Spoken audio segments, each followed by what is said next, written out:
Сәлем достар, мен сіздерге бүгін көрсетейін деп отырғаным мына үлкен тоқ шығаратын үлкен магнит.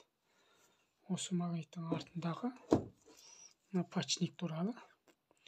Бұл менің қолымдағы 175 кубтан жоғарыларға арналған пачник статордың.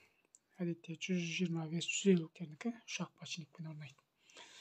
Бұның оң және теріс орнауында қатты диққат етіңіздер. Моторға әсер етеді. Дұрыс орнау еместері көрсете кетейін. Біріншіден мынандай ернеулер болады, өзі келеді. Екіншіден магниттің айналу бағытын көрсететін мынандай стрелка болады. Дәл осындай стрелка біздің пачнигімізде де болады. Осы стрелкалардың бағыты бір бағытқа қарау керек. Яғни магниттің мотордың оталған жағдайда, сауыт болған жағдайда айналу бағытын көрсетіп тұрған стрелка. Ал мынауымыз осы моторды, яғни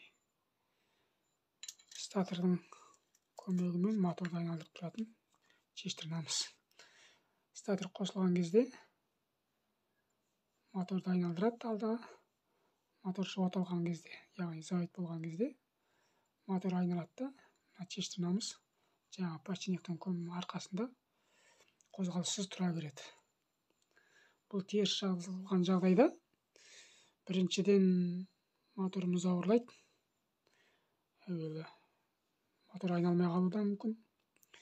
Екіншіден, бұндағы теріс салған жағдайда бұл статорды бірге айналдырады да, статор кертөк әсерін береді.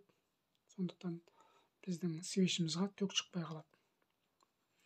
Сондықтан осы пачниктің дұрыс салынуына назар аударыңыздар.